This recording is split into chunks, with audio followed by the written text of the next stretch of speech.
You got to spray it down when you come in here.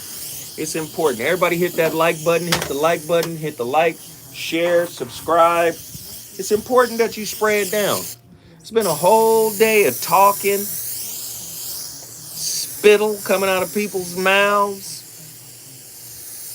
I know spittle come out of people's mouths because spittle come out of my mouth when I'm talking. Shit. It don't come out a lot, but it do come out. You don't know if people been scratching their ass. You don't know what's happening in here. Farting. You don't know. Wipe this motherfucker down.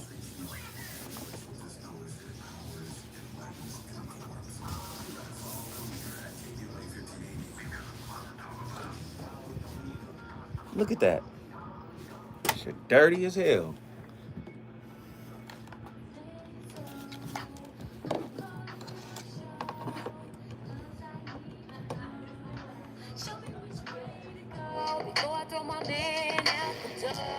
Okay, hold on a second, Keisha.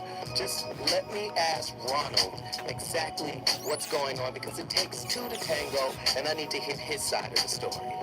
So she's driving me insane, stress heavy on my brain. Wait a minute.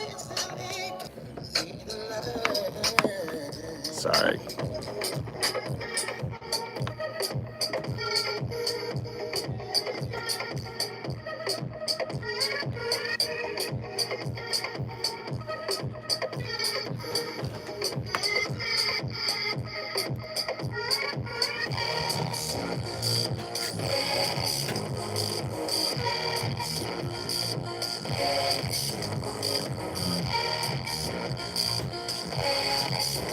Make sure you hit the like button. It is totally free.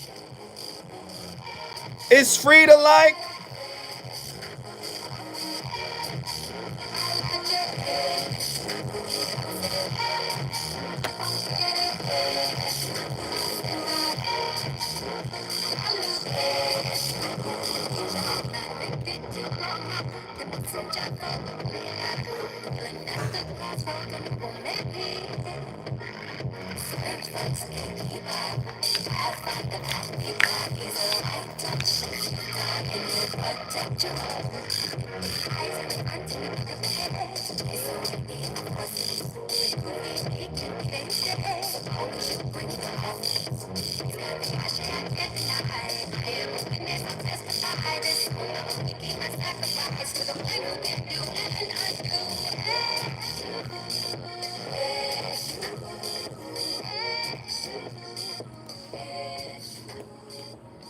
So today I'm going to take on something related to empathy, and I'm going to call it something that once I'm done with it, you're going to understand exactly what I'm talking about, so pay attention.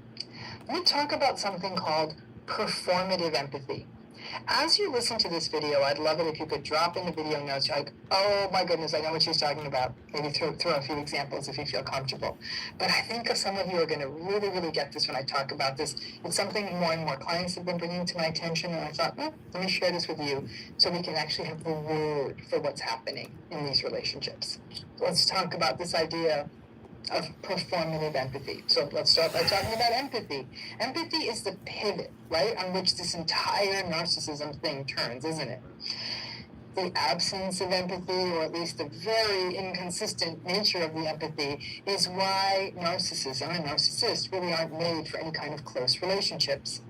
People who fall into relationships of any kind with narcissists, though, often have too much empathy, right? I would argue that overall, there isn't enough empathy in the world that we live in right now, and that fact of us not having enough empathy in the world has really had terrible effects on the world we live in. But the problem is, most people in those narcissistic relationships have too much empathy, if that's possible.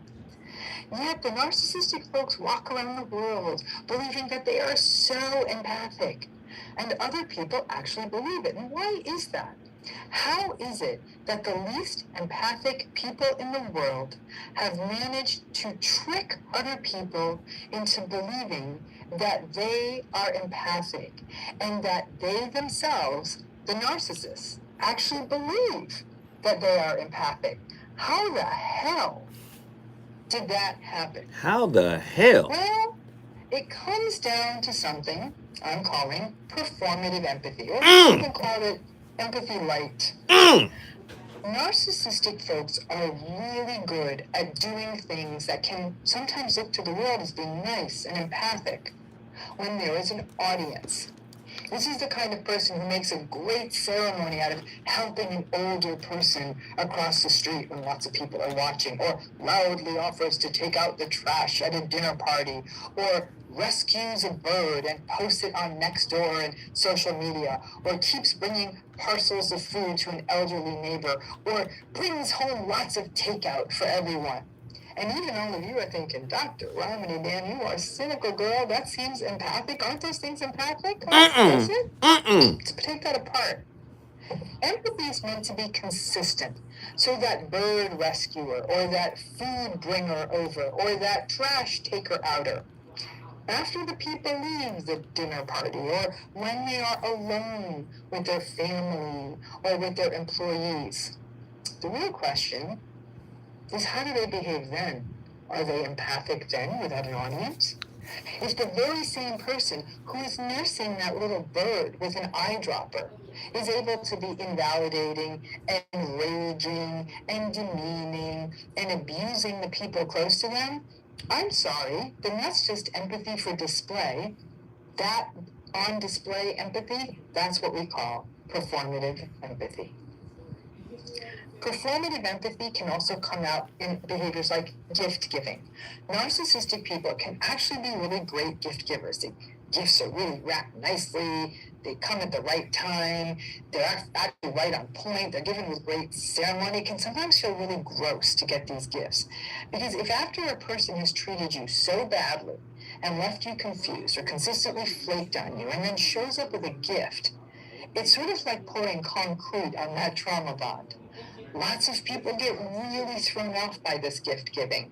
Got to tell you, just earlier today, I ripped a check sent to me by a narcissistic family member that was meant to be a gift. It felt great to rip the check. I got to tell you, I needed the money, but I needed the self-respect more. But many people, when they get a gift from a narcissist, they see the gift and then feel guilty, and they start down that justification highway.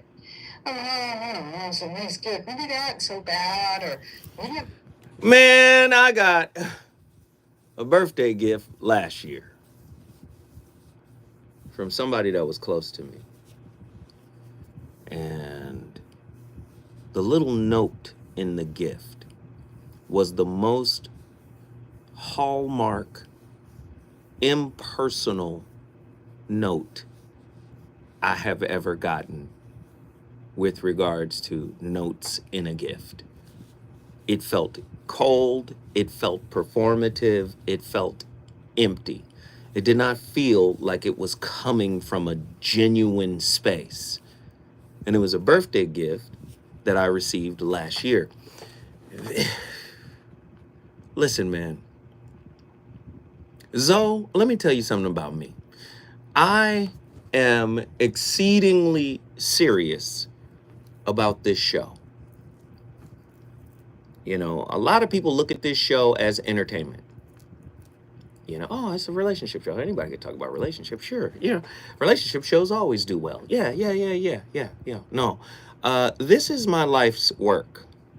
And I am doggedly serious, okay, about the work that I do here.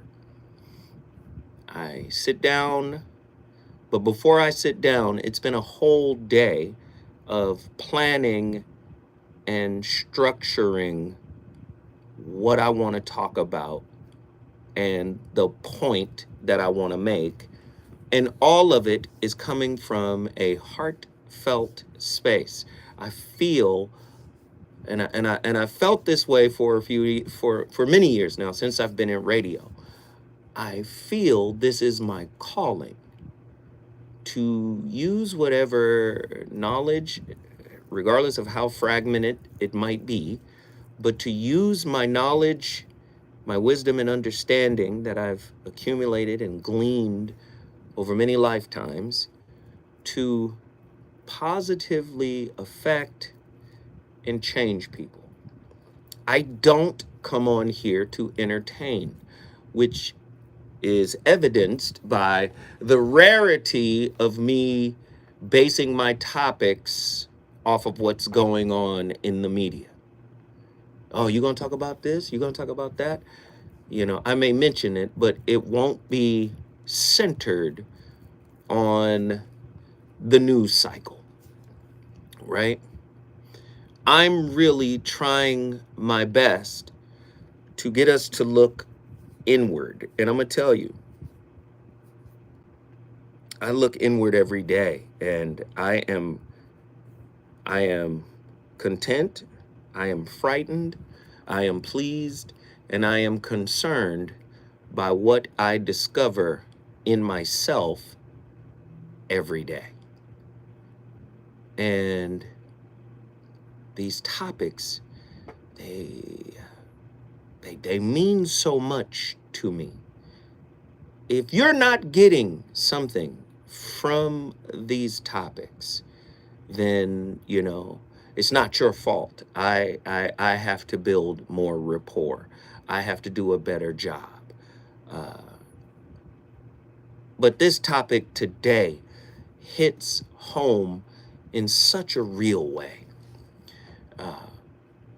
And of course, we have Dr. Romani explaining some things. And I want to give a little bit more context. You know, she was talking about cognitive, or not cognitive, but performative empathy. And I don't like to do this, but I'm just going to mention it. Gilbert Arenas had a clip. I think Robin Ayers played it a couple of days ago, and he was talking about wealthy men, and, you know, and I even sent it to Attila because I wanted Attila to look at it, right? And he was talking about what is lost and what is gained, you know, in this modern landscape of dating. And yes, Attila said he just sounds like a rich man trying to take advantage of women, and to some degree, yes. But then there's some other dynamics that are working as well that may be true for his level of, you know, his lifestyle, so to speak. And this is a tough one. You know you live in a toxic society when nurturing, empathy, caring, consideration, collaboration, cooperation, and genuine love is virtually for sale. Like, it's virtually for sale. What do you mean, Zoe? When you say I didn't sign up for this, or when you say you got to come to the table with this or that or this, I understand the societal piece. I understand the socioeconomic piece, but I'm talking about spiritually. You know, that's really lost on many people. It was the great Quincy Jones who told me, he said, man, I need you to get this book and read it. Power versus Force by Dr. David R. Hawkins. He's a scientist, you know, he's a medical doctor as well. You know, his thesis is based on kinesiology. When one is telling the truth, one's body is strong.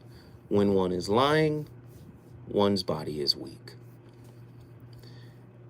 And in this book, he creates a consciousness grid. At the bottom of the grid is shame. At the top of the grid is enlightenment. Right? And he did these tests. And basically he said, the world is vibrating on a consciousness level of fear.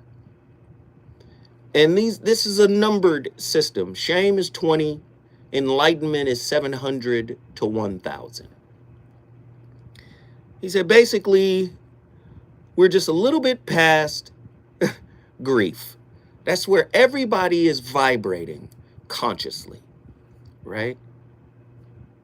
Grief is 75, apathy is 50, guilt is 30, shame is at the very bottom, it's 20. fear is at 100. And fear is, he says, the predominant emotional state of fear is anxiety. The view of life is frightening. The God view is punitive. The process is withdrawal. I didn't sign up for this is a type of withdrawal. And the reason why I'm breaking all of this down, because it's important to understand tonight's topic, right? Fear has taught us to perform. I know you don't want to hear it put that way, but fear has taught us to perform. Tonight's topic, the Thespian nurturer. A deeper look into the concept of pseudo-care for gain. We faking it until we make it in intimate relationship. Definition, performative caring, also known as pseudo-care, is when someone shows care for a secondary personal gain. It can be a form of pathological altruism and can evolve. Listen to me. There is a play by Claudia Rankine, a sister, very powerful writer. The play is called The White Card. I recently read the book, The White Card. That book is about how there are some white people that are affluent who seek to help the disenfranchised, but from the lofty perch of their wealthy nest. They don't really want to get their hands dirty. They don't really want to have, they approach helping from an intellectual space, right? You know, from fine art. I'd like to be a benefactor of a poor black artist, right? The scene is set, right? In an art gallery, right? Pathological altruism. I can engage in your struggle intellectually, but not experientially. I refuse to give up this perch. And, some people will say, oh, that's political. People do that in politics and all of this and that. I'm saying it's being done in intimate relationships. It's being done in intimate relationships. Do you understand? Performative caring. If you got the time, I want you guys to go purchase Claudia Rankine's incredible book called The White Card. I really want you to check it out. Because tonight, I am trying my damnedest to forcibly rip your mask off. When we come forward, the voice of reason shall continue cooking.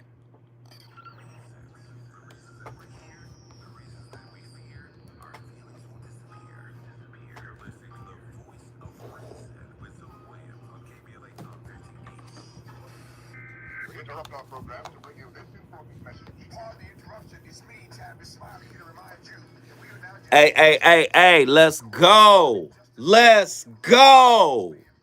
What up? Hey, man, I got 2 Cash Apps already. Dustin Turner and somebody else just sent, it was in Zynga, I believe. Correct me if I'm wrong, in Zynga.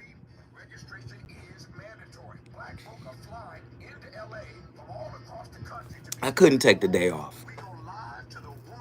I couldn't. I wanted to, but I couldn't. Please, everybody hit the like button. That gets us in the algorithm. The like button is absolutely free. And if you give a damn about this show, right? If you care about this show, yes, thank you, Nzinga. Thank you, Nzinga. If you care about this show, you will support this show in any way you can. If you don't have any money to hit that Cash App or hit that Super Chat, if you don't, Like it, share it, subscribe. Like. We got 22 likes and 49 people. This is how we get in the algorithm. This is how people hear about what's going on. It pops up in their feed. This is how it happens. We need the likes. No more performative, I support Zoe. Really do it. If you really get down with what I do. Right? Really do it.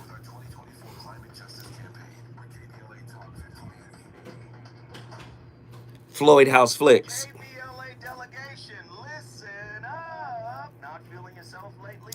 Guess whose drop they like the most? Have they turned into a weight gain nightmare? Have you been chasing those 20 pounds for the last 20 years? Then it's time for D-Herbs. D-Herbs Full Body Cleanse. Guess who they want to continue doing business with? That can help you lose 20 pounds in 20 days. The Full Body Cleanse will also boost your immune system. Kenny Bless, you got to call in. Thank you guys. The 7 people that hit the like button, thank you guys. Am I progressive? Really? Do you think so?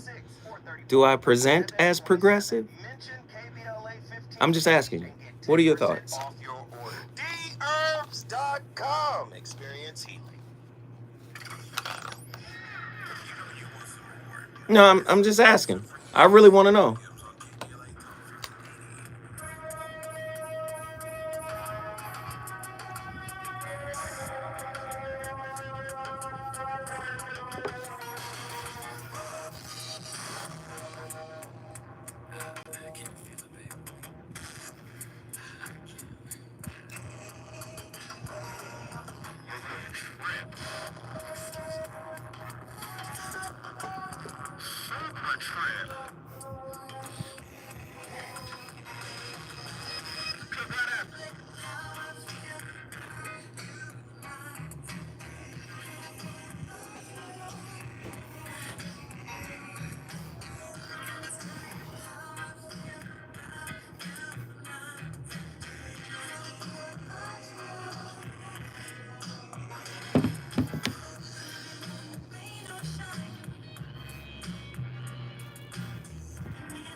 The story of the path to coldness in love is well known. We start off full of affection for one another, and then, with time, feelings fade. We start prioritizing work. We check our phones while they're speaking. We don't especially want to hear how their day went. There's a popular surface explanation for this kind of emotional frost, that people naturally get bored of one another in the same way as they get bored with everything else. The gadget that once seemed so amazing, the film they used to love. Going cold is, in this story, simply the unavoidable consequence of familiarity. But there's another explanation, darker at first, but in the end more hopeful. The loss of interest isn't either natural or inevitable. The boredom is something at once more complicated and more active. It exists because we feel hurt by, angry with, or scared of our partner, and because we haven't found a cathartic way to tell ourselves or them about it. Tuning out isn't inevitable, it's a symptom of disavowed emotional distress. It's a way of coping. We're internally numbed, not just a touch bored.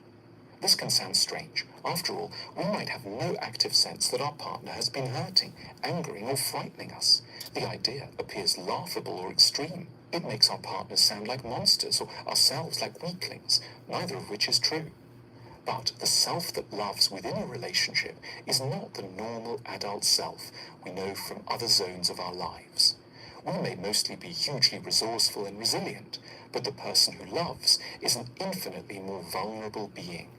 We should imagine it like a smaller, younger, more defenseless version of ourselves that lives in our heads and is no tougher and not much wiser than we were as babies. Man! Ugh!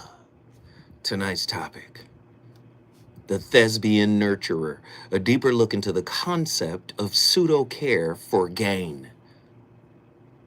What does genuine caring and nurturing look, feel, and sound like? How can you recognize the difference between genuine nurturing versus nurturing with a motive? How can the preconceived notion that women are nurturers create unrealistic expectations for women in relationships? How do these expectations create false narratives and entitlement surrounding care, nurturing, and feminine roles within relationships? What role does attachment theories, right, play in a person's ability to nurture? Right? Are there connections that can be drawn between attachment style, vulnerability, and a person's ability to give and or receive nurturing? Is performance a byproduct of a lack of nurturing? What distinguishes the mindset of a nurtured person going into relationships versus the non-nurtured individual? It's getting ugly. How does the concept of performative caring tie into the power dynamics within relationships, especially the romantic partnerships of personal or of professional settings? Can pseudo-care be a tool for control or manipulation in such dynamics? Listen, it's happening more so. It's happening more than you think. Way more than you think. People get sweet when they want something. People get sweet when they think they can get something. People are kind when they think you have the ability to show up in the way that they need you to. That's 99.9% of all of us. Let's just be honest. When I come forward, we're going to go to the phone lines to see if you agree or disagree. This is a non-judgmental space. I want you to call right now. The number to dial, 1-800-920-1580. When we come forward, the voice of reason going to keep cooking.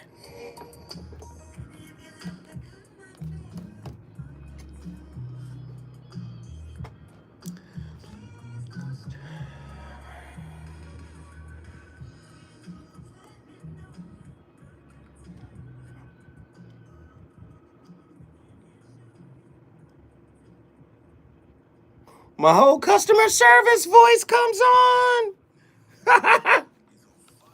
Stupid. What up, y'all? What happened? He done hung his jersey on the rafters. Yeah? Okay. That's fine. That's fine. The bottom part. Let me see. Basically, he felt offended by the timeout. I'm like, bro, you can come back on Monday. But he feels offended by that. Oh, well. Dude was over here cussing the storm. He's like, man, fuck that. This guy sounded so entitled. He sounded as if, like, man, there's so many radio stations that want. And I'm just like, so and this is what I know when he used to call Don Amici all the time. He felt like he was like, your show is a caller-driven show, right? So I get, the callers, but he felt like he was talking as if like I'm a guest or something. You know what I'm saying? So somebody said Andy a whole goon. It's hilarious, man. Chop my ear off for 20 minutes about this shit. But I can tell he's really hurt. He just hurt. Because at the same time, he's like, man, I love them.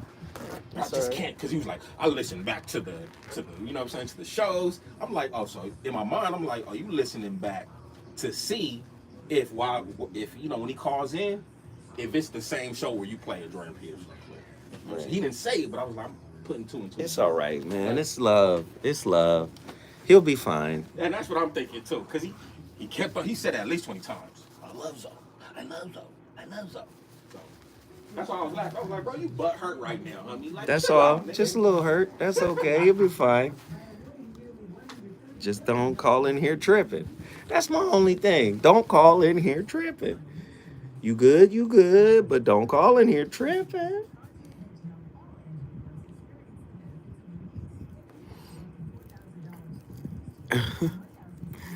Hey, listen.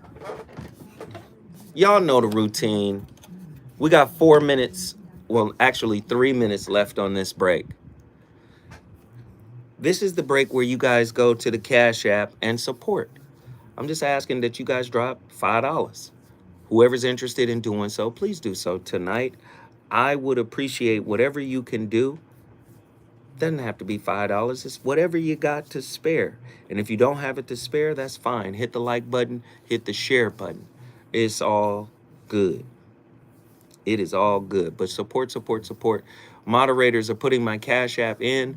My Cash App is $Zoe What Netter. $Zoe What Netter. There you go, Dustin Turner. Didn't you already do it? If you did it twice, thanks. Damn. $Zoe What Netter. Let's get a roll. You know, we try to get like a small percentage. If we have 70 people, we ask for, 10, 15, maybe 20 people to hit that Cash App, to hit the super chat or whatever means you prefer.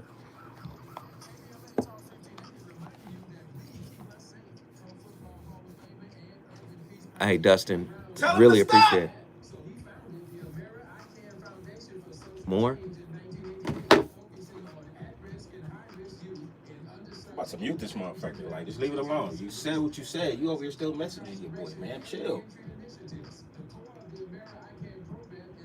I don't know, y'all. I think y'all need to have a one-on-one, man. No. Okay. No. It doesn't matter, huh? No. I don't know.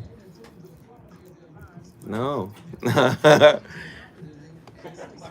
No. And I want y'all to hear this, right? I am me in this equation. I don't have to do that. I'm me in this equation. If I was him, then maybe. But I'm me in this equation, and I'm not obligated to, explaining, or I'm not obligated to do any of that. I'm not. It's all love, though, for real. Number love. He's just, can't call in here trying to clown. Like, nah, man. Like, you have a belief that I don't agree with, and it's not I don't have to make my show conform to what you think it should be. And I could take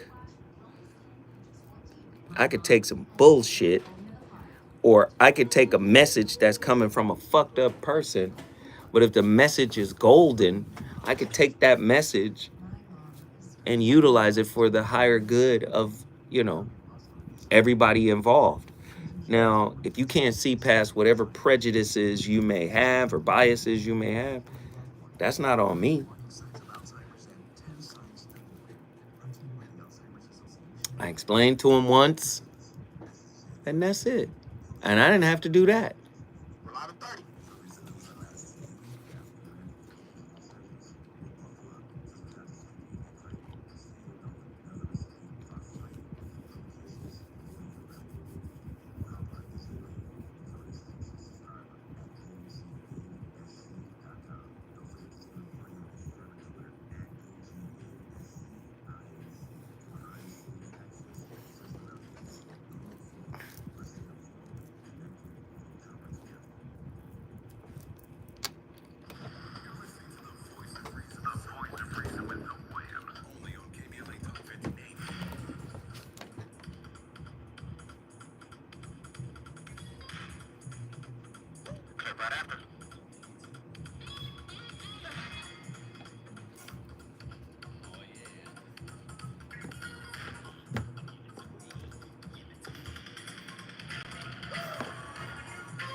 Are you the type of person who feels you give too much in your relationships? Doesn't just have to be romantic relationships, it could be with friends, family. You feel that you're a giver and ultimately that gets taken advantage of. And maybe in the process, your needs don't get met. You give so much and then you somehow forget yourself in the process, and you can end up feeling extremely resentful. It comes out in passive aggressive ways, or maybe one day you even explode, right? And then the person in front of you says, whoa, like, who is this? I don't know this person. Because we haven't been giving them a true impression of what our needs are along the way. So now they don't recognize us. Now, why do we do this? Whenever I talk to women about this, there's often the logic that, well, it's because I'm a giver. It's because I'm a nurturer by nature. So I like doing those things for people. I like showing up for people. It's just who I am. I'm a very loving person. I don't want to cause pain to those people. I love those people. And anyway, I can handle it. You know, I'm a giving person, and yes, sometimes they do things that upset me, but I can live with it. It's okay. But of course they can't. Because it's like this slow drip torture where eventually you suffer so much in your resentment that that's when that extreme reaction comes about. Pause it. Sorry. Resentment equals tolerance. Somebody meme it. Resentment equals tolerance. As long as you're resenting something, you're tolerating something. And tolerance always has a time limit. As long as you're resenting, you're tolerating. As long as you're tolerating, there is a silent time limit. See, acceptance is the flip of tolerance. That's the flip side of tolerance. And most people are tolerating people, right? I can only do this for so long. I can only deal with this for so long. I'm going to see where this goes. Or I'm going to give them enough rope to hang themselves, right? Resentment equals tolerance, which equals a silent time limit. And that's where most people are in relationship. Finish the clip. Of, well, it's just because I'm a loving person and I am a giving person, so I kind of forget about myself. And it's not that Pause. It's not true. You're not a giving person. Because if you were truly a giver, that would be who you are. And in the giving, it would be you that you're giving. So it's hard to forget you. You're the gift. So many people give performatively. I'm giving because there's this piece attached to it. What is the piece? Acknowledgement, appreciation, approval, authentication, elevation, right? We're all just baby narcissists in this society. Let's just be honest. None of us are spiritually evolved. Very few of us anyway. None of us really are spiritually evolved. And if we're not spiritually evolved, we're wounded. And if we're wounded, we're manipulators. And if we're manipulators, we're damn sure thespians. Let it ride. It's not that it's not true that they're extremely loving and that they are nurturing by nature, but sometimes that becomes an excuse for something else that's going on, which is that what's really happening underneath all that is that the amount that they're giving to someone else, they don't truly feel worthy of.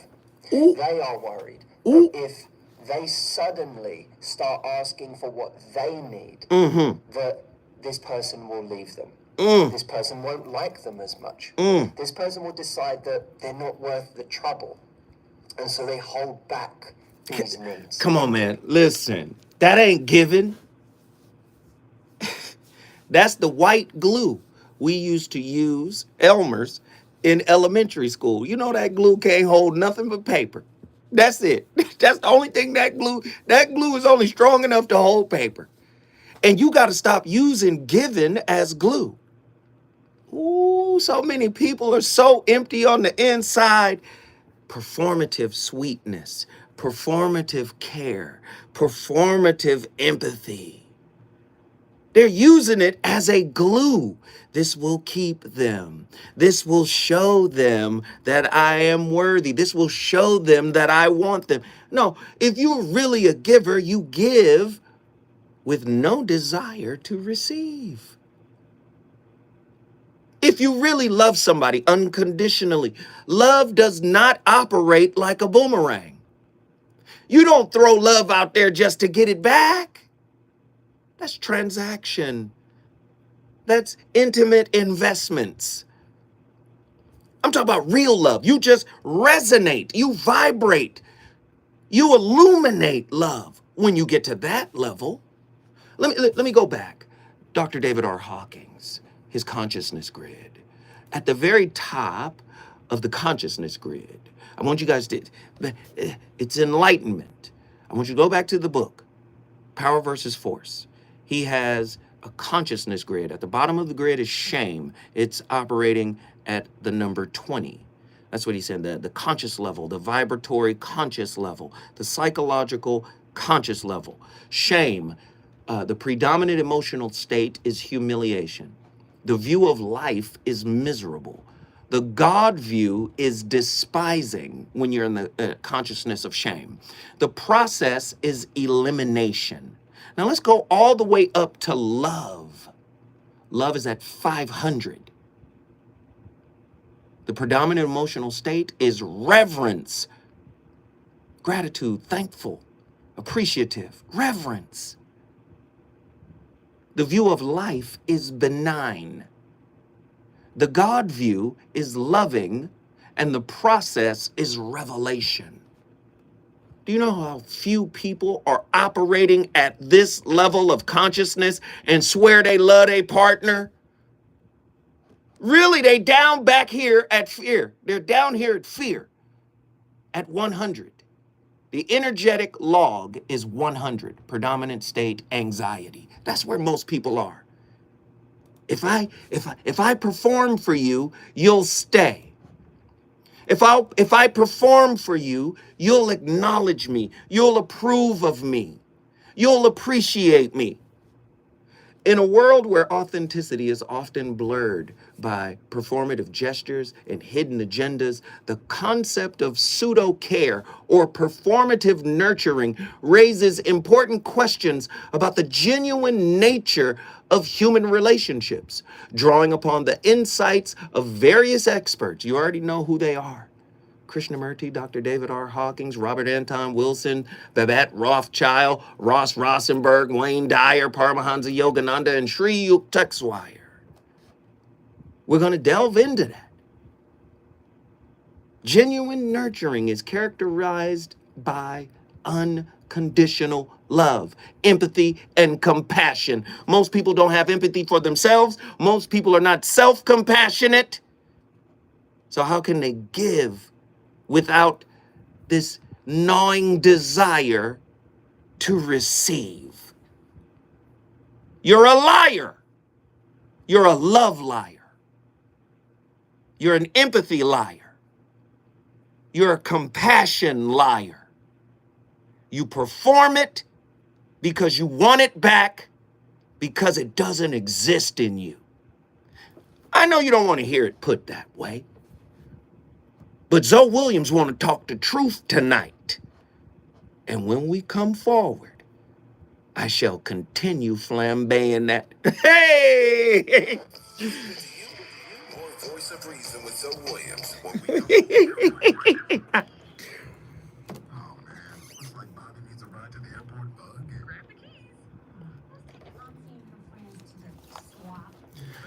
We on fire tonight. Let's go. Come on.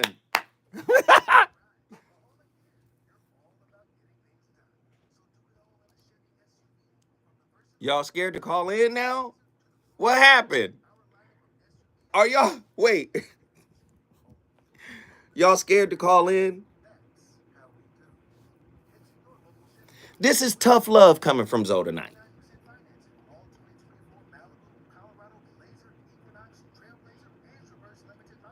This tough love coming from me tonight. I've told myself this. I literally stood in the bathroom, looking in my bathroom, looking in the mirror, and I've told myself this. This ain't nothing I haven't confronted me about.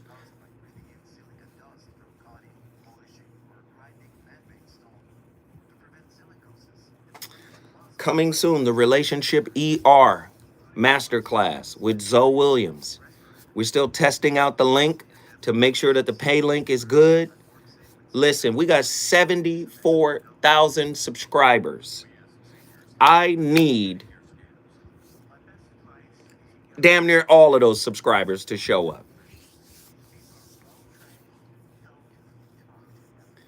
And don't be afraid. Call in 1-800-920-1580. Don't be afraid. Call in.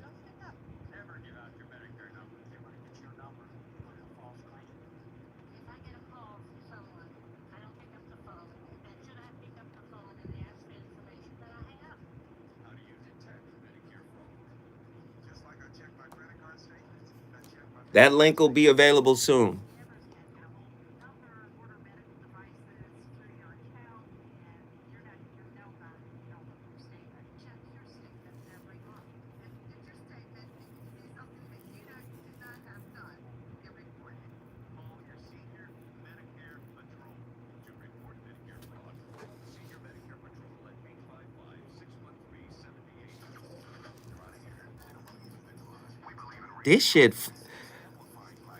This first hour done went crazy.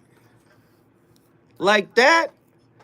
Come on, y'all, go to my Cash App, $ oh what netter. If you're feeling the information, if it's resonating, let me know. Drop a 3 spot, a 5 spot, a 2 spot, 10 spot, whatever you got.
This new pseudo relationship that the narcissist has created with their new source of supply. So if you've been watching the videos and you go back to some of the videos where we're talking about, and a lot of you have sent me emails or have also commented on here, is that the new narcissist left or discarded you, or you discarded them, and 2-3 months later they're married to someone else. Well, first of all, we understand that it's a pseudo relationship. It's not a real relationship, and I did a video on that. Number two, a lot of you are still following them on Facebook, looking at them, so your heart is broken because it appears as though they're happier with this new supply, But if you think about it for just a minute, that's exactly how you were.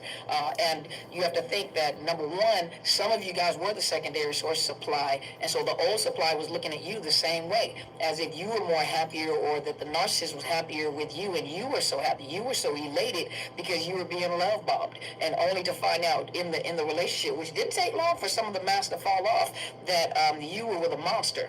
You were miserable and unhappy, but the projection or the you know, the whatever was displayed to public, you always made it seem like it was just so wonderful, so beautiful, and they worked very hard to make sure that they showed the old source supply. And some of you may not have realized it, you do now. The old source supply, or people within public that knows them, how happy they are, regardless of how you felt on the inside, because they have no concern about how you feel. It's just how you make sure. When you ask somebody where you from, where were you raised? Oh, I was spent, part of my childhood growing up in Chattanooga, Tennessee. Oh, really? Oh, yeah, yeah. Where are you from? Oh, I'm from the Northwest. Oh, okay, yeah. Seattle, huh? Yeah. No, Oregon, Beaverton. Oh, nice. You're not getting the full spectrum of who they are. Hey, what school did you go to? Or what level of education did you make it to? Oh, yeah. Oh, you got your bachelor's. Oh, you almost got it. Oh, okay, cool. That's fine. Yeah. You're still not learning who the person actually is. See, we take relationships for granted. We think because we meet someone we're attracted to. We think because we like them aesthetically, they got a great sense of humor, or they have a talent we like, or they work somewhere, they're settled. We think that's relationship material. But you don't know what is contained in the id and the superego of that person. You don't know what the parental judge and the adult judge are doing to the inner child in that person. You don't know. And you can't know by getting a fish dinner. You can't figure that out over fish and chips. You can't figure that out on a trip somewhere. You just can't. Performative caring can be harmful to both the individual exhibiting this behavior and the recipient of the supposed care. It can erode the genuine relationship and emotional connections, leading to a sense of disconnection and distrust. Individuals who engage in performative caring can work towards developing authentic empathy and compassion by examining their own motivations and seeking to cultivate genuine care within themselves first, and then for others without ulterior motives. It's very difficult for people to do this when they are not self-honest. Let me go to one of my favorite gurus, Sri Yukteswar. This was the guru of Paramahansa Yogananda. Paramahansa Yogananda, author of The Autobiography of a Yogi, was one of the first Indians to come to America and visit with Congress in the 20s to bring self-realization to the Americas, to America. He met with Congress. This was Paramahansa Yogananda's guru, Sri Yukteswar. He says, human conduct is ever unreliable until man is anchored in the divine. Everything in the future will improve if you are making a spiritual effort now. Now, I want to make a distinction. He's not speaking dogmatically. He's talking about meeting God where God resides in you. God is you. And he's saying, raise your consciousness level, because God will not stoop to yours. Raise your consciousness level out of what Dr. David R. Hawkins is talking about on the consciousness grid. You got to raise your consciousness level out of shame, guilt, apathy, grief, fear, desire, anger, pride. You got to raise up to meet the truth. The truth will never condescend to your fears or your unhealed wounds. These are the things that make you performative in your relationships. And you perform, that's right, relationship crypto. That's what it is. You want to pay off for what you do because what you do isn't who you truly are. That's what makes us performative. Do you understand? You have to raise up your consciousness level. Now, where you get to a balanced level is called courage, then neutrality, then willingness, then acceptance, then reason, then love, then joy, then peace, then enlightenment. It is possible to get to enlightenment. That is the purpose of living. And relationship as a mirror is designed to show you your shadow curriculum. All this soft life goofiness. No, shadow work ain't easy. When I come forward, the voice of reason will go to the phone lines because folk want to talk. Let's get it.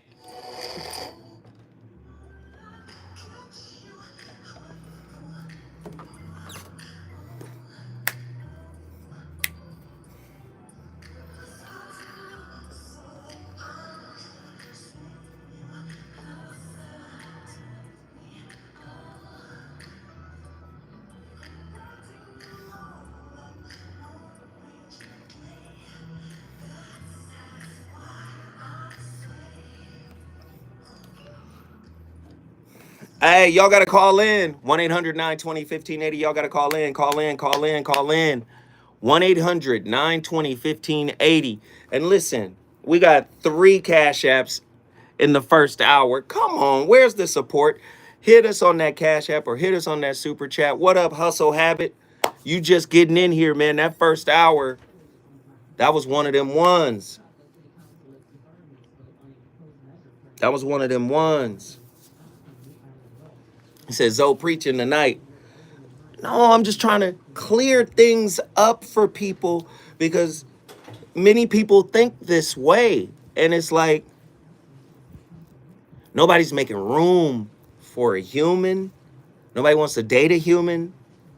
People think ideological constructs such as character, integrity, the inherent goodness of a person, all of these things are on a spectrum. Everybody's a work in progress, and all of these concepts are on a spectrum, right? And there are no absolutes in any of these spaces, right? People are stumbling, getting up, stumbling again, getting up, falling down even further than where they began, starting over, recontextualizing. This is such a nuanced piece that is very difficult for people to speak definitively about the quality of a person, right? And a lot of people have the unmitigated gall to do it, which is why many clinicians are pointing out spiritual narcissism. And this is why I loved Krishnamurti. Krishnamurti said in his speech, Truth is a Pathless Land, he said, no one can tell you how spiritual you are or not. He said, nobody, not a therapist, not a psychologist, nobody can tell you where you are on your spiritual journey. But if you look at people, you can see consciously by what they do, by what they say, how they behave, how they react and respond, you can see a spiritual childishness. Now, how they mature is totally up to them. It's not, there's nothing I can do but talk about what is observed.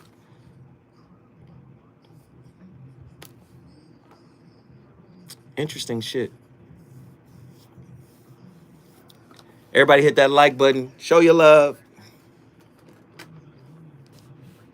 Reason. If your relationship relationship is in trouble, I'm the dude to call. Has your soulmate become your cellmate? Does black love still exist? What are your bedroom turnoffs? Fantasies and fetishes. Financial infidelity. I'm dating a fat person. Are they worth the wait? Trust me, this gonna be crazy. How about the child wasn't here and you still had to pay child support? It's a very heated topic. How is that right? Mama's baby, daddy's maybe. I just have so many questions I want to ask you. I was like the kiss it. This gonna be roll up there. Damn. He told me he had a vasectomy. I'm pregnant. Betrayal has been committed. Hit you with the bad vibes routine. How does he maintain his humbosity? He likes it when it pinches my nip. Why can't you open up, brother? I'm a karate man. Karate man rules on the inside. They don't show their weaknesses. Yeah. How do you write women so well? So will you. Reason and accountability. The voice of reason. This idea of forgiveness in narcissistic relationships is such a complicated issue, and like I said, this month I've been thinking about it a lot. So today I'm going to take on in this video this idea of avoiding pseudo-forgiveness. So, this is an interesting kind of a tricky topic, this idea of sort of pseudo-forgiveness, and idea of avoiding it. Forgiveness is always a complex topic in and of itself. But understanding forgiveness within the context of narcissistic relationships is a mess. The challenge is that we want forgiveness to be simple. I forgive you, and good people forgive, and now things will be better, and I feel better about myself because I forgave them. So what happens when you forgive a person and they hurt you again, and again, and again? And you keep forgiving, maybe because it feels like it's the right thing to do, maybe it feels virtuous, maybe you feel pressure to do it, maybe it's part of the religious teachings you heard or grown up with or believe. From a straight-up dictionary perspective, forgiveness is defined as to cease to feel resentment towards an offender. Pause. Are y'all listening? Oh, I love Dr. Ramani. Are y'all listening? She's talking about performative forgiveness. And what I'm going to say is if you require change behavior, you're setting yourself up for more hurt.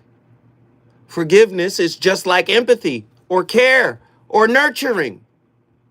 If you forgive, you're not seeking that the person change or do anything. It is for you and you alone. If you're a giver, a nurturer, a lover, you love because that's who you are. You don't look for the payoff. Performative forgiveness is, yo, I'm gonna forgive you, but you gotta do this. Now, remember what I said in the first hour. Resentment is really tolerance, which has a silent time limit, right? What about conditional and performative forgiveness?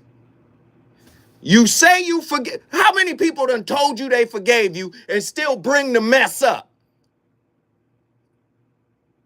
They don't know what forgiveness is because most people are vibrating on the conscious grid of what? Fear. For most people, forgiveness is some type of coupon or guarantee they can cash in. Go ahead, finish. To cease to feel resentment towards an offender. To cease to feel resentment. So by that definition, it means every time you forgive, you're supposed to cease to feel resentment. Do you? Do you cease to feel resentment every time you forgive? Your partner cheats, you forgive. They end up leaving you and getting engaged to their cheating person. Do you stop resenting them, even though you forgave them? Your business partner makes a mess of the books, and you lose a big part of your life's work and the investment you made? She cooking. But the problem with psychology is that it lacks spiritual context. You don't forgive to get back. Forgiveness is not a down payment. Forgiveness is the art and the mastery of releasing. That's it. releasing resentment, releasing revenge. And you're not doing it for them. This forgiveness is an actual a spiritual practice. Many people don't understand that. They don't understand that. That's why they harbor little slights in their heart. That's why it's hard for them to contain their mouth. It's real stuff right here, right? Whew. Tonight's topic, man. Tree Yuktexwire. In shallow men, the fish of little thoughts cause much commotion. In oceanic minds, the whales of inspiration make hardly a ruffle. Woo! Oh, Lord. Can I say it again? In shallow men and women, the fish of little thoughts cause much commotion. In the oceanic minds, the whales of inspiration make hardly a ruffle. Woo, let's get these callers in here. Lord have mercy. I'm sure I done set this topic up already. Let's get them in here. We got Attila from Houston, Texas. Attila, what are your thoughts on tonight's topic? Uncle Joe. What up, what up, what up? Topic right here. Okay. All right. So I want to address some things that I'm speaking from the standpoint of a former people pleaser. So just to clarify that. But I want to kind of examine what is the driving force behind the performance. And in my opinion, I think that a lot of it is based on trying to get that validation, especially for people who are people pleasers who never got that validation in childhood, so you seek for it everywhere, right? But here's the caveat. So I would also posit that the person who's receiving the performance is also lacking validation and looking for it. Of course. It's like this weird feedback loop, right? Mm-hmm. And so my question to you would be, what would you say is the work that needs to be done on both sides of that equation in order to heal it? You can't heal what you haven't acknowledged. Right? So first you have to acknowledge where you are. And the only way to do that is self-inquiry. And it's hard to inquire into the self without judgment. So you have to look at yourself, where you came from, what made you, who are you? You know, what are some of your shortcomings? And you could do basic things. You can check out your engrams, right? What am I, an INFJ or something? I'm something like that. I don't know. INFJ. I think I'm that, right? I just took a test for that, right? I think I'm an INFJ, something like that. The Myers-Briggs, you mean? Yeah, that thing. Go do that. Right? Go online and figure out what your attachment style is, right? Figure that out, right? Sit down with your parents or parent, right? And ask them, hey, let's do this together. Let's find out your attachment style. Or what was your attachment style when you met my father or when you met my mother, right? Like, do some investigation and do it from a space of non-judgmentalism, objectivity, right?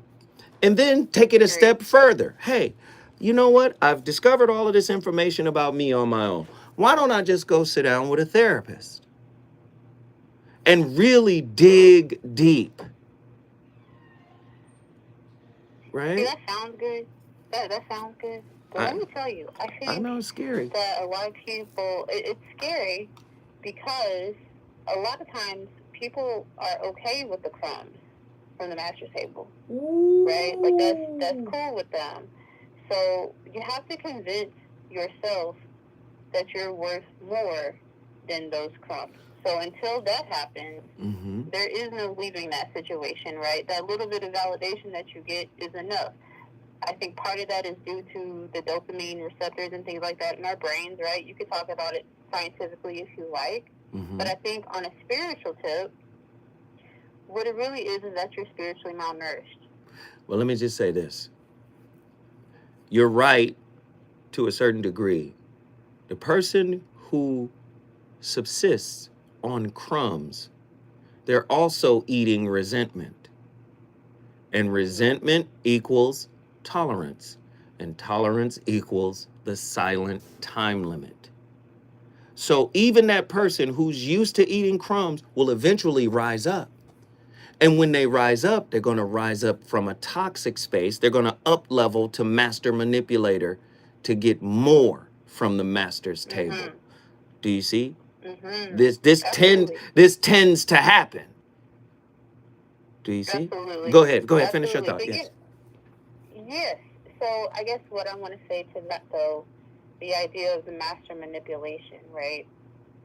I think what's peculiar about that is no matter how many people you're able to successfully convert to doing your bidding, the biggest manipulation trick that you've done has been on yourself. Woo! So that's the end of my. I'm good. Y'all have a good night. Hold on, I'm sorry. Attila, guess what you just did? How about Houston in the building? Houston, Texas is in the building. If you want to bring your city in the building, get to your phone lines. Call me. 1-800-920-1580. Do we have time for another? Let's do it. Who we got? John, Mountain View, Hawaii. What up, big bro? What are your thoughts on tonight's topic? Man, I wanted to jump into y'all's conversation y'all just had. Oh, my God. He said, oh, my God. Come on, talk to me. I wanted to jump into that one. Okay, well, let me try and say it this way, because at the point of you're trying to manipulate at the master's table? Yeah. Really? Yeah. Losing the fact that the master has got you on this earth so he can learn the ways of what's going on here. Right. And you didn't realize you're the joke. No. I see where you're going. We talking about the master's table in terms of relational power dynamics. That's true, but we're still talking about the master who controls all of this. Mm-hmm. And Joe, don't ask questions. Understand you are the blessed one. Ooh. Keep going, brother. I'm listening. Keep going. I'm a student. Keep going. The simple fact is we went over this in the post-traumatic blessings or cursings. Again, the problem is still choice. And you can choose, even in this moment, not to manipulate the situation to where you can settle for crumbs. Because in all truth and reality, we're still settling for the crumbs even at the master's table. But at the master's table. Not the master manipulator. I don't know which table y'all sitting at. At the master's table, we eating manna. I don't know what y'all eating at the master manipulator's table. Come on, I hear you, brother.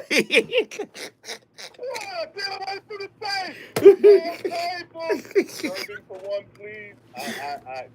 No, give me the check. I'm out. I want to get at the master's table. Right. The last I checked, blessings that God gives me according to what I give in this lifetime, because I've given a whole lot, even in your state. I don't give that to get something back from you. Ooh, come on. I gave all that because of you. Ooh. And the blessings you are to me. Didn't you see that transaction?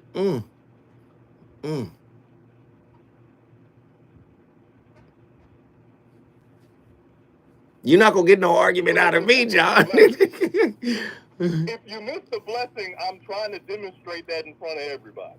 Right. I told y'all even this week, the blessing is in the giving. Let me ask you this then, Pastor John. I'm just going to ask you. Can the source, God, the master, however you want to call it, right? Names don't even, it's ineffable in nature, right? True. If the source is all powerful, does the source use your source of pain to up-level you spiritually? Are you kidding me? I gotta ask. That's where he meets you. You can turn away from him if you want to again, but that's where he meets you. That's where he meets you. That's where you see him. That's where the reflection sees each other. So yeah, Job went through it, and he was chosen to go through it. Ooh. Painful situation. Lost his family, lost his house, lost everything he had, and even asked the God that blessed him, why? No. Don't do that to me. Don't do that to me, John. Are you telling me that in relationship, we are the proverbial Job? Hold that thought. When we come forward, I'm going back to Hawaii. We on fire tonight.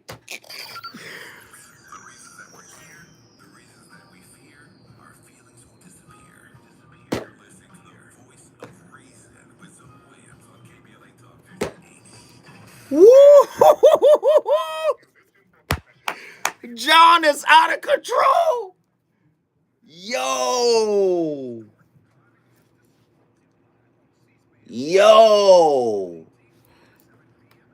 And the thing that pisses me off, dumb, stupid, secular-minded, goofy motherfuckers won't even hear this unless it's said by somebody they respect.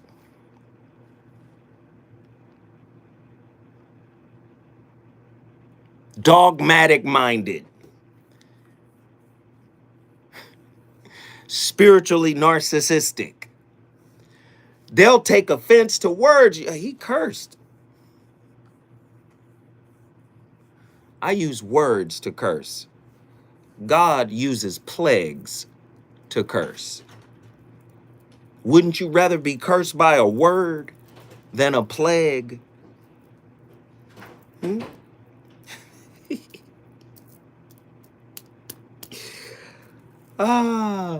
And the curse words we use aren't even spells. Fuck, fornication under the consent of the king. It's an acronym. Fuck, fornication under consent of the king. It's not even a damn spell. But narrow-minded motherfuckers will miss the point of what was just said because of the word placement.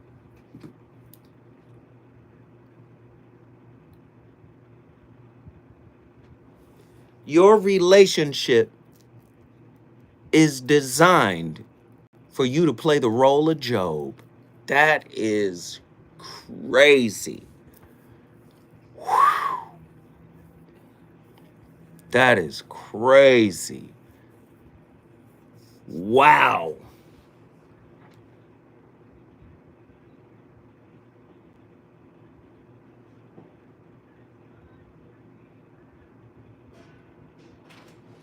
Man, if y'all don't meme that, I better see 1,000 memes of that. It's been so many meme-worthy moments. This might be top 2. This top 2 right here. This one right here is woo.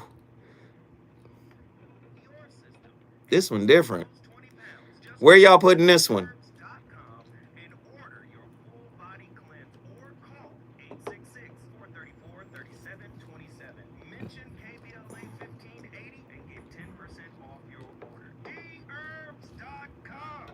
Ooh.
I'm Dr. Orion Taraban, and this is Psych Hacks, Better Living Through Psychology. And the topic of today's short talk is love has nothing to do with relationships. So I've made a number of episodes on both of these topics. However, I typically speak on each one individually, since, to me, their mutual independence is an obvious fact of reality. But it turns out that what might be obvious to me might not be obvious to others. And when I speak about relationships as the medium in which value is transacted, I get a lot of pushback from folks in the comments. And the most typical type of pushback I receive is something like, well, what about love, Orion? Does love have no place in a relationship? How mercenary. I guess we've come to the point that relationships are simply transactional these days, and that's why modern relationships are doomed, etc., etc. Well, I'm going to respond to this critique in today's episode by arguing, as the title indicates, that love has nothing to do with relationships. Absolutely nothing. Let me explain why this is the case. Again, a relationship is the medium in which value is transacted. Since this is the case, relationships have rules. What is allowed and what is not allowed. Relationships have definitions. This is what it is, and this is what it is not. And relationships have compromises. This is what I will get for what I will give up. And this is because we need rules and definitions and compromises to, in effect, do business with each other, which is what we do when we transact value. However, love has absolutely nothing to do with any of these things. Love does not love where it is allowed. That's absurd. It has an imminent contempt for rules. Love does not restrict itself to a certain relationship format. It ignores every label and definition that attempts to constrain it. And love does not expect anything in return. So there is absolutely nothing to compromise. Expecting love to abide within rules and definitions and compromises is not only absurd, it cheapens love. It's the emotional equivalent of taking an animal out of its natural habitat and shutting it up in a zoo. And then we wonder why the animal seems so spiritless and depressed for all the benefits of its new arrangement. The other day, I rewatched Ang Lee's Crouching Tiger, Hidden Dragon. It is a fantastic film, and for all of its action-packed martial arts sequences, it actually contains a really profound psychological message. So maybe I'll do an analysis of the film in a future episode. But with respect to our message today, the main narrative presents two parallel love stories, one of which is between Shu Lian, played by Michelle Yeoh, and Li Mubai, played by Chow Yun-fat. These two characters did not get married. They did not cohabitate. They did not have children. They did not have sex. They did not buy each other flowers or cook each other dinner or go on vacation together. They did not talk about their feelings or define what they were or wonder where things were going. In fact, it would be very difficult to argue that they were in a relationship at all, because what did they actually do with each other? But these two characters loved each other so much that they were inextricably bound at the spiritual level, no ceremony required. Late in the movie, Li Mubai is poisoned, and he tells Shu Lian that he has only one breath left. In modesty, she averts her eyes and asks that he not waste his breath on her, and instead use it to enter the heavenly realm as he had been trained. That's love. Love is wanting the good for the loved one without any regard for the self. Because the more you love, the less self there is. Love wants what is best for the loved one, even to the point of sacrificing the self.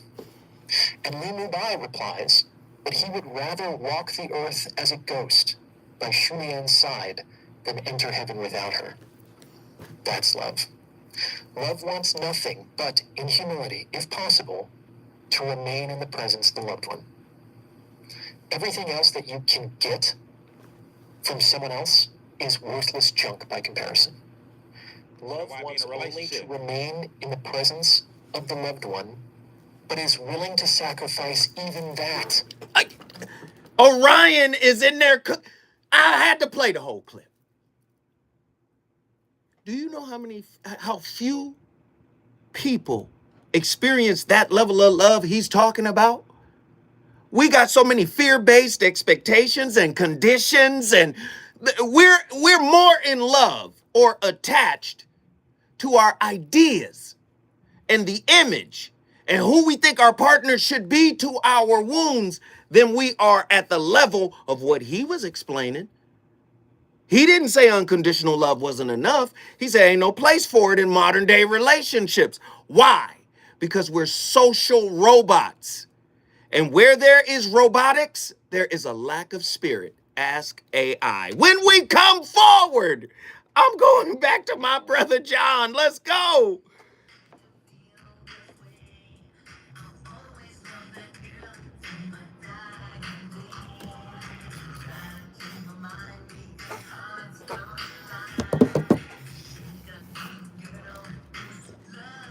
It's a crazy show. I think it's higher than that 9.333 you gave it.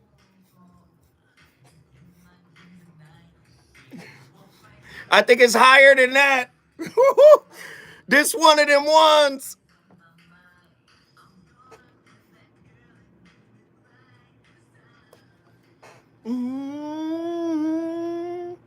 No, seriously, give me your honest opinion. Y'all tell me.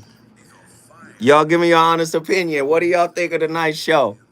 Y'all give me your honest opinion. I want to know. I want to know. Only 30 minutes left in this month. Well, when we come back, it'll be 24.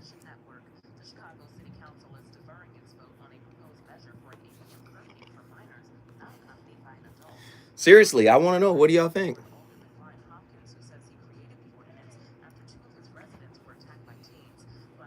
9.8. Innumerable. Wow, Attila grading hard. I like it. I like it. So listen, can I get 10 people out of the 60? Just 10 people. Drop $5 on my Cash App. Can you do it right now? I give it a 9.5. I appreciate it. Listen, the grade doesn't quantify the impact for sure. The grade doesn't quantify the impact. But yo, I listen. That's what we own tonight. My Cash App is $Zo-What-Netter. We have so much to accomplish, huh? Oh, yeah. I love the family, man. I love the family. Y'all are the family. I appreciate y'all. Yes, the Cash App is $Zo-What-Netter. Think you need to pay me tonight so I can get an orthopedic surgeon for my ego? Callie, you enjoying tonight's topic? You've been quiet. I'm glad to see you up in here. We love you, Unc, man. Thank you so much. Hey. No, thank you. I'm going to stay true to the tenets of Krishnamurti. You guys are like me in a certain way. Whatever it is that I'm talking about, however it's framed or formatted or whatever, it resonates with you. And I don't have anything to do with that. So you guys got to give yourself credit for even being here, because you know how our central nervous system works. This is where, the idea of confirmation bias comes from. We're being bombarded with so much stuff. This helps me to understand why. Got you. Yeah, we're being bombarded with so much stuff. The central nervous system tends to just block out shit that only matters to our frame of thinking. So the fact that you guys are here is a testament that we're no different. And that's why, like I said, I love Krishnamurti. He said, speaker's not important. If we're not doing it together, we're not doing it at all. And you guys are here because you resonate at this level. It's nothing that I'm doing. I'm just talking. But y'all spirits are already in alignment with what I'm talking about, or else you wouldn't be here. All the people who have found me through this medium have found me because of that. What I'm saying resonates with your spirit. Whether you like me, whether you dislike me, you found me because there is a spiritual resonance, a spiritual mirroring going on. Otherwise, none of this stuff, you wouldn't even recognize it. You wouldn't even pay attention.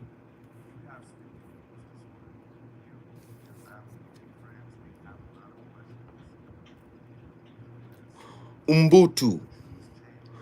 Ubuntu.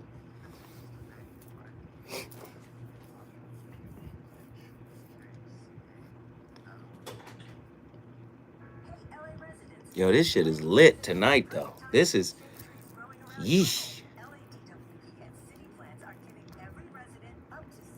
Colliding reality tunnels. Exactly. Exactly. Exactly.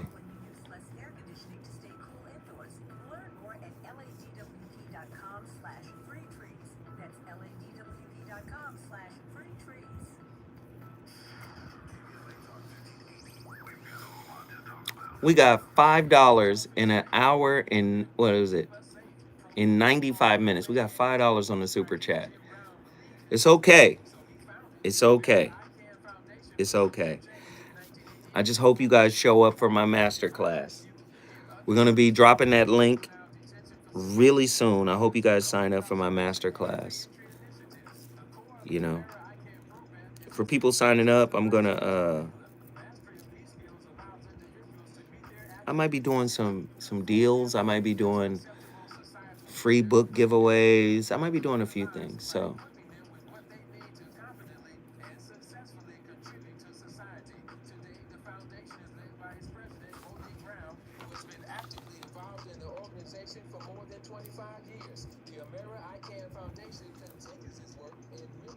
man, John Gilbreth, 3 days in a row, man. 3 days in a row, man.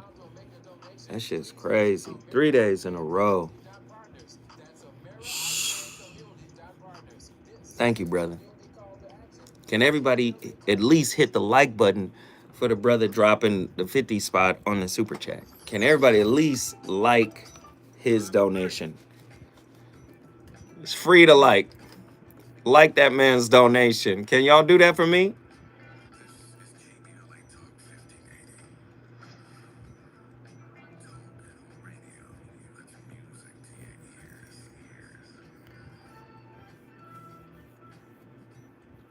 Na na na na na.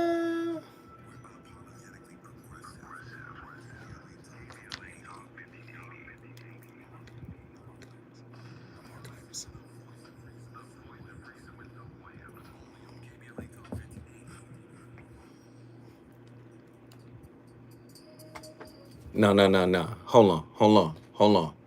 Nah.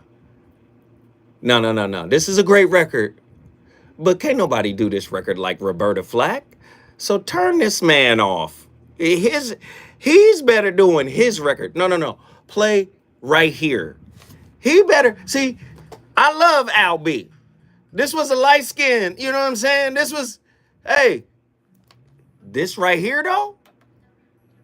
Come on, man. You got the candles lit. The house smelling all good. Lights is dim. Man, turn this up. Woo!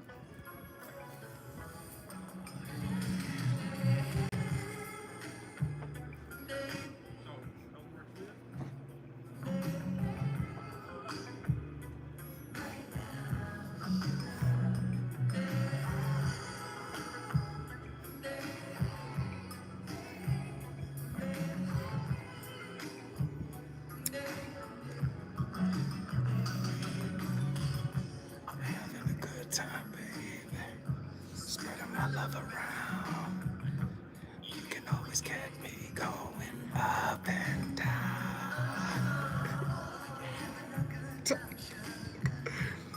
What you wanna do? The whole night through. If you wanna see me, don't waste time and just please me. All of my affection, baby, come and learn my lesson, yeah.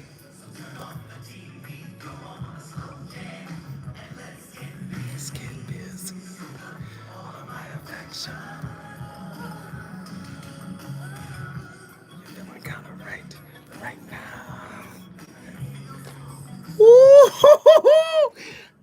Sure was on fire, man. Hey, my co-host, you already know what it is. My playlist is my co-host. And Al B. Sure is in the building. Shout out to the Gemini, Al B. Sure. You know how we do. Is it something I bought for you? Come on, man. I love this guy. So listen, we're on fire tonight. I got to get these callers up in here, man. It's important. Thank you, Reggie. Reggie White just sent me a cash app. We appreciate it. Let me get these callers in here. I'm not playing any more clips because I want to get as many callers as I can get to talk about this because I've really been drilling down on this subject tonight. Let me get John from Mountain View, Hawaii to get back in here and give us his final thought. Okay, final thought. You basically told us we are the Job of relationship, which was exceedingly profound. Go ahead. Well, back to the Bible, the pearl of great price. Jesus searching for you in the midst of whatever you have going on. You still go through as a pearl. You have to get taken from the muscle, which is boiling. Once you are found as the coating of garbage of what you're supposed to be, because that's what happens for a pearl to be a pearl. You're polished, you're cleaned, and you're presented to the master again. Wow. Wow. Well, John, You're the grip. You're the gift. I love you, brother. I love you. Guess what you just did? Mountain View is in the house. Blessings to all. Yes, sir. He brought Mountain View in the building. If you want to bring your city in the building, you know the deal. 1-800-920-1580. Let's get over to Hunter in Chicago, Illinois. Let's go, let's go, let's go. Chicago. What up, Shy Teasy? What are your thoughts? What's good, my nigga? Oh, no. You can't curse on this channel, man. Come on, I man. can't curse, bro? No, I'm sorry. not at all. But in the world. How you doing, brother? Okay, let me go back professional, and this is an interview now. Yes. Excuse me, sir. Yes, so, yes, from what I understand, the topic of the show is narcissism and, No, the topic of the show is performative nurturing. And we're talking about how people fake caring. They fake care in relationship. They act like they care, but really they have an ulterior motive for why they do what they do for you. That's the topic.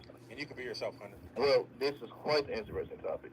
Well, let me segue to a question that will, I guess, help expand the conversation. Do you think that is possible in the context of a mother-son relationship? Not to sound like a mama or anything of that nature, but yes. Do you think that what you described can come from a heartless wench or something of that nature? You mean a mother? Yes, a mother. Yes. Okay, let's so leave the core is without.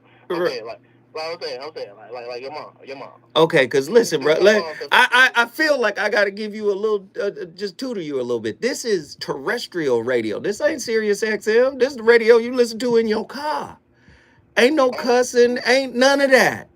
So let me. I will never do that again. So I never wanted to. All right. Watch you since I was a young dude. All right, so. Do like that again. I found you on YouTube. That's why I thought it was like. Yeah, all right, no, this ain't that, brother. But let me give you some clarity here.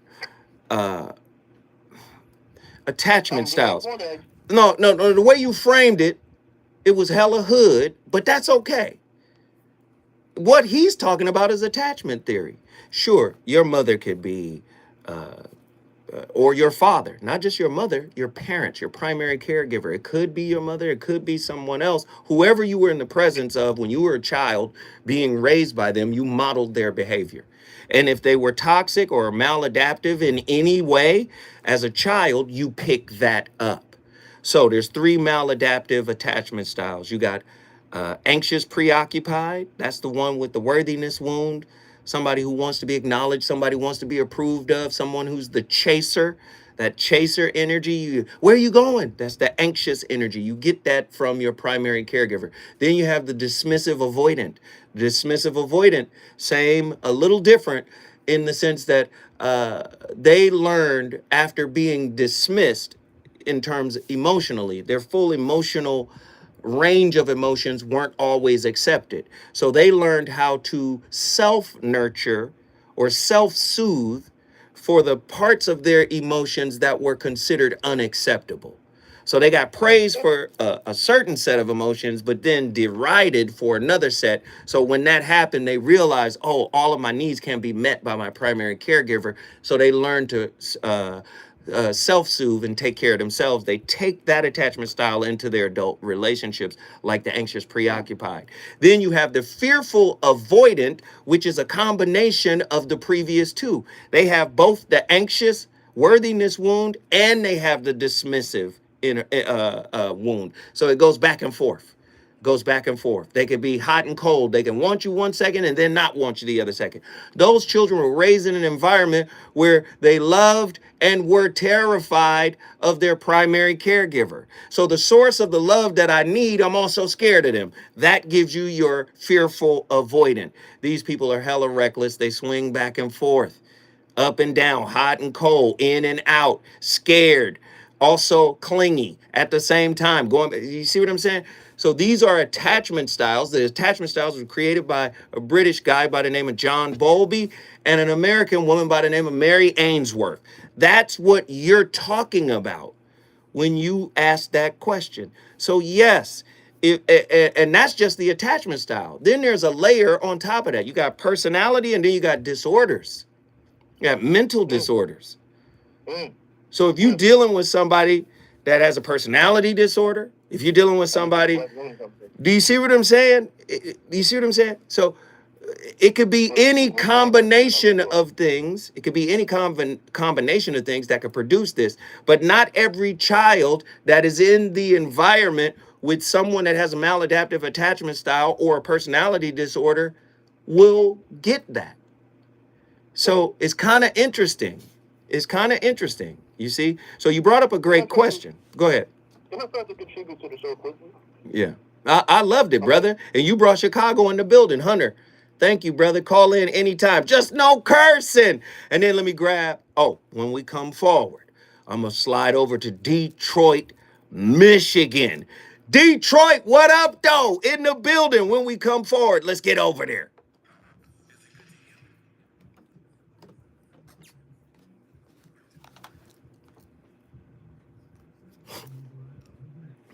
Shit, I'm on my BI tonight. I'm on my business tonight. Information is flowing. Is the information flowing? I'm on it tonight. Kenny called in like, yeah, I've been the homie, man. I've been down with you, dog. Not Kenny, but Hunter.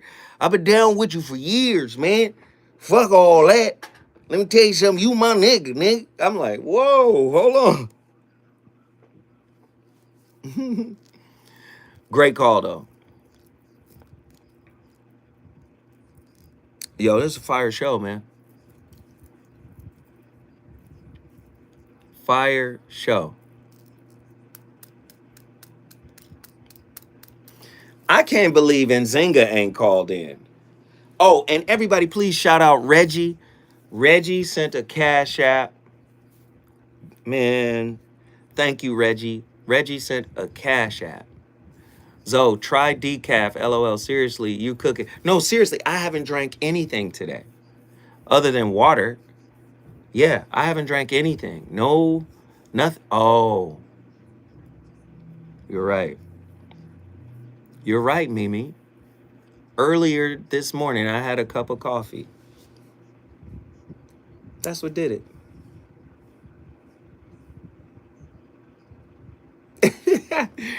Please, everybody thank Reggie. And please, don't forget, everybody hit that like button for our good brother, John Gilbreth. She said, yep. Bruh, she knows too much.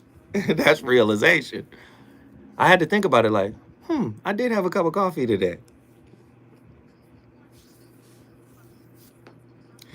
Hey, what up, Ray Grady? Ray Grady in the building. Everybody in there, go follow Ray Grady's page, man. My brother Ray Grady is in the building. What up, Ray? Hey, what you doing for Father's Day, bro?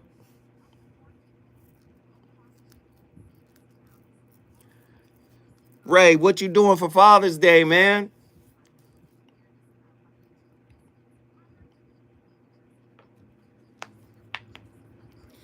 You know, Drobes, they barbecuing, man.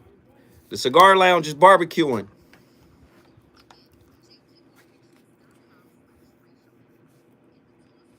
Barbecuing for the dads, bro. You know I'm gonna be there.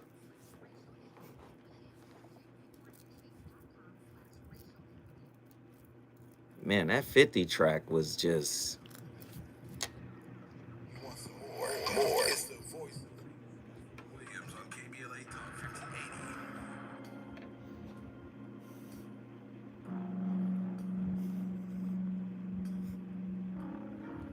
Tell me a secret.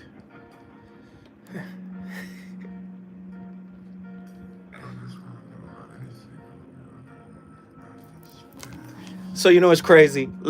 I got a story. I'm sitting with Quincy Jones, and he's telling me about the making of this record. And he says, listen, man, you know, that song came out great. But it's not because... that's Albie Shore singing right there, right? That song came out great, but it's not because everybody cooperated, you know? So I said, well, what happened, Q? He said, listen, man, you know, when God is involved, things work out, man, regardless of what you got planned, you know. He said, you gotta make things that are designed to follow God's divining rod. I call them goosebumps, you know. If something gives you goosebumps, man, God's involved, you know. I said, okay. Then he goes, says, listen, man, come to find out, the El DeBarge part and the Barry White part in the record was supposed to be two different artists. Those were the backup guys. Who Q called originally was Michael Jackson for the El DeBarge part and Luther Vandross for the Barry White part. And you know, Mike was a little funny style with Q back then because he stopped working with him after the Bad album. That's 87. When this album drops, it's 92. So he goes, so, you know, he ducked me, you know, and I was really upset about it. He never called me back, and neither did the other guy. But I'm going to tell you right now, one monkey don't stop no show, you know. But I'm saying that, but he was really cursing when he was talking to me. So he said, I got on the phone, man. I said, give me the little light-skinned kid, the other guy with the Mexican kid, you know. They said, El DeBarge? He goes, yeah, him. Got El DeBarge. And then he called Barry, and Barry was on deck, and that's how we get Secret Garden. I was like, wow, that was an amazing story. Q is amazing, man. I'm sorry. My playlist is my co-host. We've been on fire tonight, man. The caller's been crazy. Let me get my final caller in here. Kenny Bless, Detroit, Michigan. What are your thoughts on tonight's topic? What up, though? What up, though? Can we go deeper, though? All right. What do you got for me, man? We only got a little time left, so you might as well jump right to it. I'm with you. Eating from the master's table, I want to go ahead and just speak my little part on it, though. You know, it's something like, does God make mistakes is my question with creation. Like, are angels have people? You know what I'm saying? Are we dating aliens? Is this, wait, hold on, Kenny, is this the topic? Because I could go there if you want me to. Yeah. Because I don't know if this is the topic. I might. Performative caring. You feel what I'm saying? Mm-hmm. Give me context as to why you asked that question. They can't perform. They're using perform. That's no love. There's no soul in that. There's no soul in the way that performative caring is acted out. Interesting. Say more. Tony Baker made a post. There was an article that came out that said we may be living with aliens. And Tony Baker was like, man, I be walking around and I swear I be seeing some of y'all being fake. So, wait. Let me just say why that's a stretch. And I'm going to tell you, I'm not talking about the article, because that's the article that came out with Harvard. But let me just address that real quick. Just because they're aliens doesn't mean they don't have soul. We don't even know if they're in fact aliens. So we can't make the jump all the way to they don't have a soul. We don't know what they are. But I do know the Bible talks about angels having sex with women, Genesis chapter 6. And the sons of God came and saw the daughters of men, and they chose all that they chose. And those daughters bore sons. Now, in the Hebrew word, in that particular chapter, Genesis chapter 6, just read, Genesis chapter 6, starting with 1 all the way down to 6. And you'll see it says, those children were born of great renown. You look up the word renown, you'll see the word Jeboream, not the word Nephilium. Nephilium comes from the word Nephil, to fall, the fallen ones.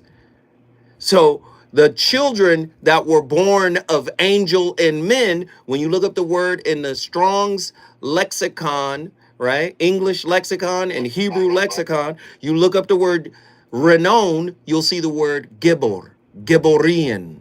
And that means men of renown, these powerful men. Some say even Nimrod was a Giborian, one who was mixed with angel and man. This is all of that story. Now, I don't want to get into my Billy Carson bag right now. I don't want to do that. I don't want to do that right now. But Kenny, don't make me go back. I might have to do this whole topic, man, and just break the internet on the relationship side of the game. Hey, man, I appreciate you for bringing Detroit, Michigan in the building. Thank you, thank you, thank you. Now, let me wrap up this topic. Okay?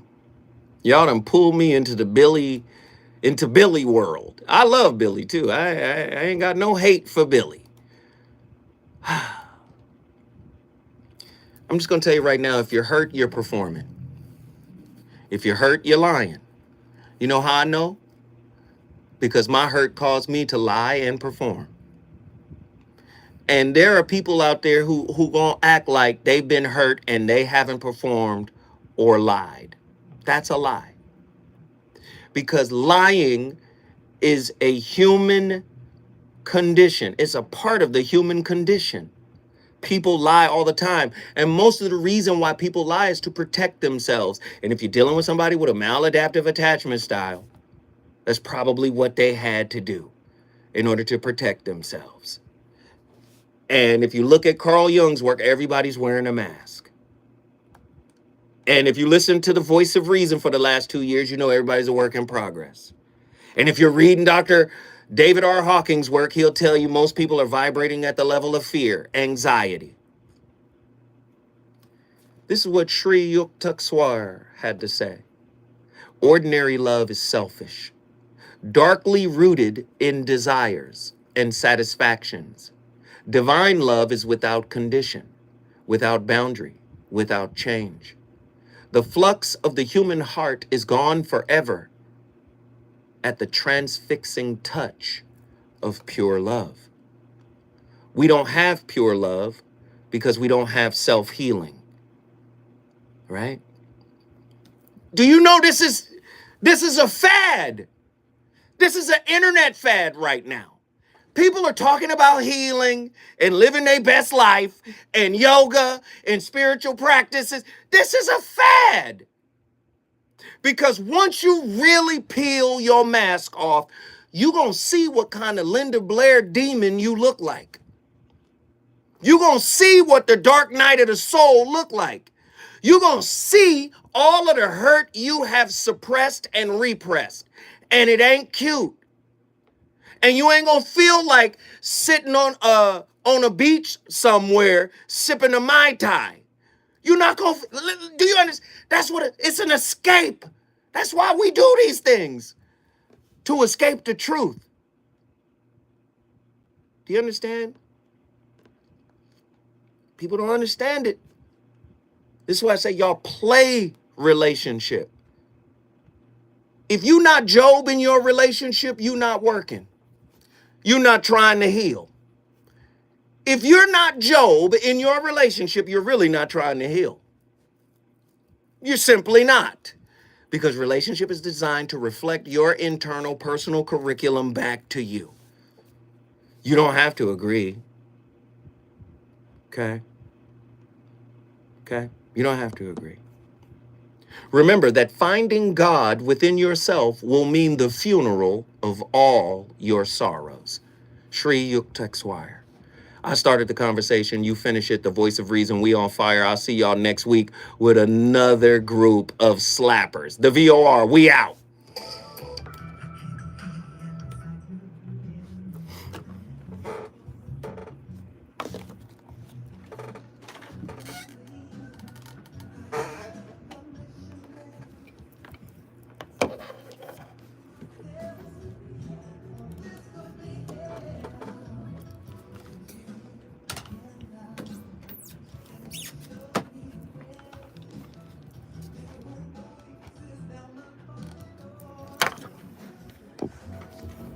I hope you guys enjoyed it. I really do. I hope you guys enjoyed the show. I mean, it flew, right? It really flew. I mean, this show flew faster than most. Thank you. Appreciate y'all. Yeah, it flew. All right, Andy. Another slapper, bro.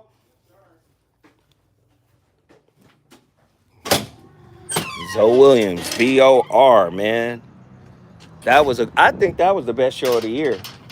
I think that's the #1 show of the year, in my opinion. Y'all might disagree, but I think that's #1 status right there. What do y'all think? What do y'all think?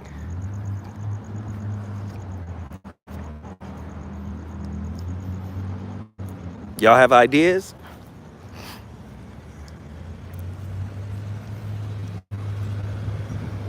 I think that was #1. I don't know if there's an episode better. I mean, they're all good. Yes. They all have philosophical